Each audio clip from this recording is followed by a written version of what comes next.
इसी अहम मुद्दे पर चर्चा करेंगे तमाम मेहमान मेरे साथ यहाँ पर जुड़े हुए। मेरे साथ अनिल गोयल जी हैं, वरिष्ठ नेता बीजेपी के। अनिल जी, बहुत स्वागत है आपका टीएनपी न्यूज में। साथ ही अनिल जी, एक चीज समझनी बहुत जरूरी है कि जिस तरह से चुनावी सुधारों पर चर्चा होनी थी, हालांकि उसमें लोकसभा के स्पीकर ओम बिरला जी ने भी कह दिया था कि एसआईआर पर भी चर्चा की जाएगी, सवाल जवाब उसमें लिए जा सकेंगे। चर्चा हुई, क्या निष्कर्ष इसका निकला? क्या वास्तव में एसआईआर पर कुछ ऐसा ठोस विपक्ष की तरफ से बताया गया सदन के अंदर जिससे कि ये महसूस हो कि नहीं, ये प्रक्रिया ठीक नहीं है, जैसा कि वो लगातार कहते चले आ रहे हैं? विपक्ष ना तो चर्चा चाहता है, ना जवाब सुनना चाहता है, वो सिर्फ शोर मचाना चाहता है। मानो विपक्ष ने कोई क्वेश्चन दिए और उसके बाद में जवाब आ रहे हैं तो संसद को सदन ही छोड़ करके वापस आ जाती है, यानी संसद से बाहर आ जाती है। तो आप ये देखें कि विपक्ष कितना गंभीर है। विपक्ष गंभीर नहीं है, विपक्ष सिर्फ माहौल खराब करना, अराजकता पैदा करना ही उसकी प्राथमिकता है। उसकी प्राथमिकता ठोस समाधान निकालने की नहीं है, उसकी प्राथमिकता ठोस चर्चा करने की नहीं है, उसकी प्राथमिकता उस चर्चा से कुछ निकले वो नहीं है। और ये जो हम पहले से ही कहते आए हैं कि लोकतंत्र के अंदर विपक्ष की आवश्यकता है, लेकिन विपक्ष समझदार विपक्ष की आवश्यकता है जो देश के मुद्दों पर देश के हित में चर्चा करे, उस पर अपने सुझाव दे और अपनी बात को दमदार तरीके से रखे। लेकिन इन्होंने क्या है कि आए, बोले और चले गए, और बाद में कहते मेरी प्रेस कॉन्फ्रेंस के जवाब, क्या प्रेस कॉन्फ्रेंस के जवाब संसद में दिए जाएंगे? संसद के जवाब संसद में दिए जाएंगे, प्रेस कॉन्फ्रेंस जवाब प्रेस कॉन्फ्रेंस के हिसाब से दिए जाएंगे। इतनी बचकाना हरकत हमारे माननीय नेता प्रतिपक्ष एलओपी करते हैं। इससे देश की जनता भी कई बार सोचती है कि हमने देश की बागडोर जो नेता प्रतिपक्ष रूप में किसको दी है, या कांग्रेस के अंदर कोई ऐसा समझदार व्यक्ति नहीं है जो ढंग से भी कम से कम अपनी बात को रख सके, सार्थक चर्चा कर सके। और जहां तक एसआईआर का सवाल है, वोटों का शुद्धिकरण क्यों नहीं होना चाहिए? बांग्लादेशी इसके अंदर क्यों रहे? जो आदमी स्वर्ग सुधार गए उसमें वोटर क्यों रहे? एक आदमी के 2-2, 3-3, 4-4 वोट बने हुए क्यों रहे? मतलब अगर कोई चीज शुद्धिकरण हो रहा है तो इसके अंदर इनको बेचैनी क्यों है? इनको बेचैनी है, बेचैनी किसको होनी चाहिए? जो विदेशी नागरिक यहाँ बैठे हैं। बेचैनी किसको होनी चाहिए? जिनके फर्जी वोट बने हुए हैं। तो इनको बेचैनी क्यों? क्या इन्होंने बनवाए हैं? क्या इनके वोटर हैं? क्या इनकी चोरी पकड़ी जा रही है? यानी इनको बेचैनी क्या है कि जो इन्होंने गलत काम कर रखे हैं वो गलत काम निकल रहे हैं, बाहर निकल रहे हैं, और उससे वोटर लिस्ट साफ हो रही है। इनको ये बेचैनी दिखाई दे रही है। तो सही बात करें, सही काम करें, तो उससे पर देश का भी हित में ही हित है और विपक्ष का भी हित है। और आपने एक बात और देखी होगी, चाहे कहीं का चुनाव हो, चाहे लोकसभा की बहस हो, ये मुद्दों पर बात करने के बजाय विदेश में घूमने के लिए चले जाते हैं। होमवर्क नहीं करते, तैयारी नहीं करते, तैयारी करके आते नहीं है और फिर शोर शराबा करके चले जाते हैं। अब जैसे बड़ा स्पष्ट है कि माननीय हाई कोर्ट ने कहा कि इंदिरा गांधी का चुनाव अवैध है, यानी उन्होंने वोट चोरी करी है, और उसके बाद में उन्होंने उसको स्वीकार करने के बजाय इमरजेंसी लगा करके देश पर इमरजेंसी लगा दी। इससे बड़ी वोट चोरी कौन सी हो सकती है? इससे बड़ी तानाशाही कौन सी हो सकती है? इसका इनके पास जवाब नहीं है। और उसके बाद में प्रधानमंत्री पर कोई केस नहीं हो सकता। अब बाद में आप कानून लेके आ जाए, यानी ये इन्होंने जितनी अनैतिकता अपने टाइम में करी है, वो इनको अब ये सब दिखाई दे रही है कि ये सोच रहे हैं कि हम भी ऐसा कर रहे हैं। जबकि हम निश्चित तौर पर लोकतंत्र की रक्षा करते हुए जो संविधान के अंदर शक्तियां मिली है, उन शक्तियों के अनुसार पूरी पार्टी काम कर रही है, पूरी संसद काम कर रही है, पूरी सरकार काम कर रही है, और इनको इसमें बेचैनी हो रही है। तो ये बेचैनी का जो सारा मामला है, इनका बेचैनी का ही मामला है। अब आप कभी ये चुनाव आयोग की बात उठाते हैं। अब इससे पहले चुनाव आयुक्त तो क्या होता है? सिर्फ प्रधानमंत्री, एक प्रधानमंत्री बनाते नियुक्त करते थे। आज सारी संविधान के अंदर आने के बाद भी ये बिना मतलब प्रश्न उठा रहे हैं। इससे पहले कांग्रेस राज में सिर्फ 3 लोग जाते थे, 3 नाम जाते थे, और किसी एक नाम को प्रधानमंत्री टिक करते थे। और भले कई बार तो इन्होंने ये भी करा है कि जो योग्य व्यक्ति उनके अलावा उन्होंने अलग लोगों को भी बना दिया। हाँ। उस टाइम देश को पता जब चलती थी जब चुनाव आयुक्त डिक्लेयर हो जाता था।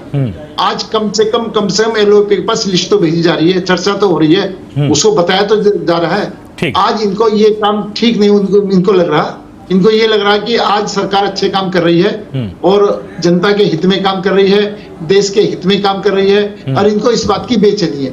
और ये एसआईआर का मुद्दा बिहार में बिल्कुल सही मायनों में जनता ने एसआईआर के मुद्दे का समर्थन करा है और इनके एसआईआर मुद्दे का विरोध करा है। और ये ना जनता ने इनको दिन में तारे दिखा दिए हैं और वो इन्हें घबराहट उत्तर प्रदेश में दिखाई दे रही है, अब बाकी जगह भी इनको दिखाई दे रही है कि पता नहीं क्या होगा और ये बेचैनी दिखाई दे रही है। ठीक है अनिल जी, जिस तरह से तमाम सवालों के जवाब यहाँ पर दिए जा रहे थे, तरह तरह के आरोप भी आपके ऊपर लगाए गए हैं, उनका जवाब आप देना चाह रहे थे बीच में, आप बोलिए। आलोक जी, एक तो अपने इन्होंने जो कांग्रेस के प्रवक्ता ने कहा था, नवीन जी ने, कि चुनाव आयोग के प्रश्न है, बीजेपी जवाब क्यों देती है? आप बीजेपी से चुनाव आयोग प्रश्न पूछते क्यों? अगर आप बीजेपी से चुनाव आयोग के प्रश्न पूछेंगे तो बीजेपी को जवाब देना पड़ेगा। बीजेपी चुप नहीं बैठ सकती। आप हमसे सवाल ना पूछे, हम नहीं जवाब देंगे। चुनाव आयोग का सवाल चुनाव आयोग से बात करें। दूसरा, अभी इन्होंने कहते 45 दिन के अंदर क्यों डिलीट करते? एक नियम है, प्रावधान है। आपने क्या 45 दिन के अंदर कोई शिकायत दर्ज कराई? वो कल के दिन में जब विपक्ष में होगी तो इस तरीके का इलेक्शन कमीशन ऑफ इंडिया होगा, तो क्या उसको परेशानी नहीं होगी? क्या वो इस बात को लेकर के चिंतित नहीं है? अगर चिंतित नहीं है तो उसका कारण सिर्फ और सिर्फ यही है ना। नवीन जी आ रहा हूँ आपके पास। नवीन जी आ रहा हूँ। इलेक्शन कमीशन ऑफ इंडिया नवीन जी एक सेकंड भाई, एक सेकंड आ रहा हूँ आपके पास आ रहा हूँ। ये बताओ कि 45 दिन के अंदर कोई कंप्लेंट करी आपने? उसके जब एक नियम है, नियम के अंदर 45 दिन के अंदर आपको शिकायत करनी चाहिए। कहीं कोई शिकायत आई क्या? आप किस चीज को कब तक रोक कर रखना चाहेंगे? वो नियम हमने तो नहीं बनाया, नियम तो आपके टाइम पे बनाया है। हम उस नियम पर चल रहे हैं। उस नियम के अंदर आप जाएंगे तो सुप्रीम कोर्ट का टाइमिंग खत्म हो गया, लेकिन नया दूसरी बात जो उसका, मैं एक बात और कहना, पूरी बात सुन लो। सीजीए को चुनाव आयोग नियुक्त करने के अंदर माननीय सुप्रीम कोर्ट ने टेम्परेरी व्यवस्था करी कि जब तक संविधान ना बन जाए, जब तक सीजीए को शामिल कर लो। संविधान बन गया, सीजीए बाहर हो गए, तो इसमें क्या परेशानी है?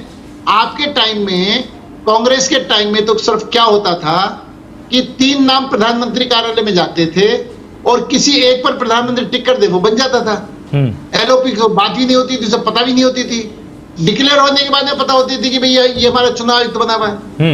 और इतनी नीति इन्होंने करी थी कि एक को तो सीनियरिटी को नजरअंदाज करके इसको बना दिया। आज कम से कम चर्चा हो रही है, संविधान के अनुसार चर्चा हो रही है और आप संविधान के अनुसार चर्चा में चीजों को खराब करने लगे। ट्रांसपेरेंसी रूप से कैसे चुनाव हो सकता है? परमार जी ने बड़ा स्पष्ट कहा है। आप खुद सवाल कर रहे हैं और खुद जवाब देकर के खुद सवाल के घेरे में आप आ जा रहे हैं। शायद आप अपने सवालों का जो जवाब दे रहे हैं उसके खुद सवालों में आप घेरे में आ जा रहे हैं। अपना शोर मचा कर चले जाते हो। नवीन जी, वही आदत आपके अंदर भी पड़ चुकी है। अरे भाई, आपने क्वेश्चन करे, मैं आपको जवाब दे रहा हूँ, आप जवाब सुन लें, उसके बाद जवाब दे दें। लेकिन सुनना नहीं है, सिर्फ बोलना है। बोलिए आप अनिल जी, बोलिए। बोलना है, भाग जाना है। वो राहुल गांधी नहीं करा। आपने प्रश्न करे, माननीय अमित शाह जी देश के गृह मंत्री जवाब देने खड़े हुए, आप छोड़कर चले गए, क्योंकि सच्चाई सुन नहीं सकते आप। अपने ग्राम में जाकर देख नहीं सकते, दिखाते नहीं है ना। दिक्कत ये है कि आपको भी पता है खोदे हुए हैं कि सच्चाई जो है ना वो आप दिखाने से कितना कतरा रहे हैं, कितना अभी जो लोकतंत्र का चौथा स्तर मीडिया जो है किस तरीके से कितनी सच्चाई दिखा रही है, विद्यालयों का क्या स्थिति है, रोड का क्या स्थिति है, किस तरीके से दिखा रही है, वो हम लोगों तक पहुंच नहीं पा रहा है। वो भी दिख रहा है जनता। आज सोशल मीडिया के छोटे छोटे जो प्लेटफॉर्म्स हैं, जो यूट्यूबर्स हैं, वो सच्चाई को जब रूबरू कराते हैं तो आप उसको जेलों में डाल देते हैं। ये जो अघोषित आपातकाल जो आप लोग ला के रखे हैं ना, ये नुकसान आपको भी करेगा, क्योंकि आपको अभी समझ में नहीं आएगा कि सत्ता के अहंकार में आप चूर हो चुके हैं ना। लेकिन क्या तो जब जनता इस चीज को समझ जाएगी और जिस दिन आपको पलट करके जब इसका जवाब एक सही तरीके से देगी, आप इलेक्शन कमीशन ऑफ इंडिया को पकड़े रहिए। कब तक पकड़े रहिएगा? अपने नवीन जी, फिर वो आपके बीच में बोलेंगे तो फिर आपको अच्छा नहीं लगेगा। नवीन जी, अरे नवीन जी, जब अभी वो आपके बीच में बोलेंगे तो आपको अच्छा नहीं लगेगा। सुन लीजिए ना भाई थोड़ी देर। क्यों नहीं होना चाहिए? जो फर्जी वोट क्यों नहीं कटने चाहिए? जो लोग मर गए उनके नाम क्यों नहीं कटने चाहिए? जो विदेशी नागरिक वोटर लिस्ट में आए उनको क्यों नहीं कटना चाहिए? आप मुझे इस बात का जवाब दो। जिंदा है उनका। आप ये बताइए, एसआईआर शुरू हो गई तो बॉर्डरों पर बांग्लादेश जाने वालों की भीड़ क्यों लग गई? आप इस वक्त इसका मतलब ये तय है कि घुसपैठी अंदर थे, घुसपैठी को भगाने के लिए एसआईआर की जरूरत है, और उसका समर्थन करने के बजाय आप विदेशियों के बल पर क्यों राजनीति करना चाहते हो?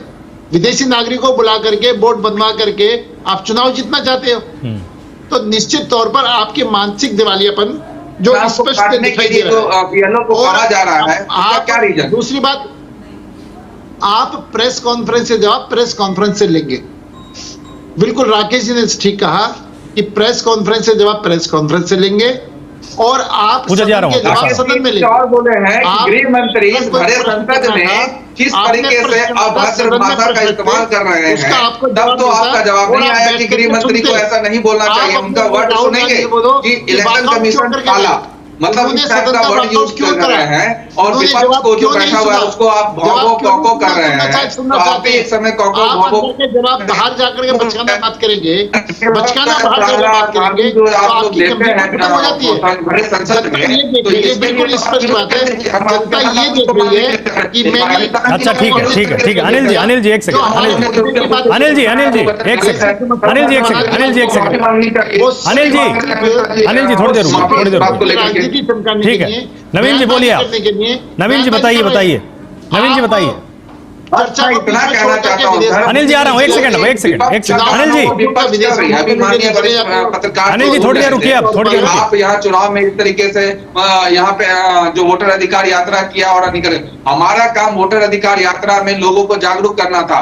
अगर आपको नहीं लगता है तो आपको याद दिलाते हैं कि इंसिडेंट समस्तीपुर में जब ईवीएम को मतलब रात के अंधेरे में, अनिल जी थोड़ी देर रुकिए। वहाँ के नागरिक जो है जागरूक थे और उन्होंने वहाँ पे रोकने का काम किया। अब क्या करेंगे, उनकी जो क्षमता है, जनता का जो क्षमता है वो बस है बाहर तक जो देख रहे हैं वही कर पाएंगे। अब अंदर में आप क्या तालमेल कर रहे हैं, क्या घोल मटोल कर रहे हैं, उसको तो जनता नहीं देख पा रही है ना। वो तो बहुत विश्वास से जाती है, वहाँ पे बटन दबा करके आती है हाथ छाप पे और वो चला जाता है कमल छाप पे। इस चीज को तो जनता नहीं समझ पा रही है। क्यों नहीं ईवीएम पे जब इतना सवाल उठ रहा है तो एक बार आप बैलेट पेपर में भी चुनाव करके देख लीजिए, आपको पता चल जाएगा। जो ईवीएम बनाया है वो देश ईवीएम को नहीं मान रहा है। आपको इस चीज की सुविधा हो रही है, इसलिए आप इस चीज को लेकर के बैठे हुए हैं कि ईवीएम में क्या दिक्कत है, कि ईवीएम तो यहाँ जीत जा रहे हैं। अरे वो तो जीतने के बाद भी आपको कह रहे हैं, अगर हम हिमाचल जीते हैं, हम कर्नाटक जीते हैं, उसके बाद भी हमारा ये मानना है आप चुनाव ना कराएं, तो फिर आपको इतना ज्यादा क्या दिक्कत हो रहा है? बाकी सारी जो विपक्ष पार्टियां उनको दिक्कत नहीं हो रहा, आपको बड़ा दिक्कत हो रहा है। सबसे ज्यादा 23% वोट राजद को यहाँ महागठबंधन में मिला, लेकिन उसके लिए आपका क्या रोल है? लेकिन इतना वोट मिलने के बाद भी हम महागठबंधन है 35 पे और आप 202 पर। कैसे इतना बड़ा खेल कैसे खेल लिया? नहीं, ये चीज मैं एक बार समझना चाहूंगा। एक सेकंड अनिल जी एक सेकंड, अनिल जी एक सेकंड। आपने वो व्यवस्था बना रखी है। अच्छा ठीक है अनिल जी, इसको तानाशाही कहते हैं। अनिल जी तानाशाही है वो कांग्रेस राज। अरे अनिल जी, आप तक मेरी आवाज आ रही है? अनिल जी थोड़ी देर रुकिए। अब शुक्ला जी पूजा की मिसलीड कर रहे हैं, मैं एक बात को क्लियर कर दूं। हाँ, वो तो मैदान छोड़ के भाग गए। पूजा मिसलीड कर रही है, मैं एक बात को बता देता हूँ। वो तो मैदान ही छोड़ के भाग गए। अमित शाह ने यह नहीं कहा। अच्छा एक एक करके भाई,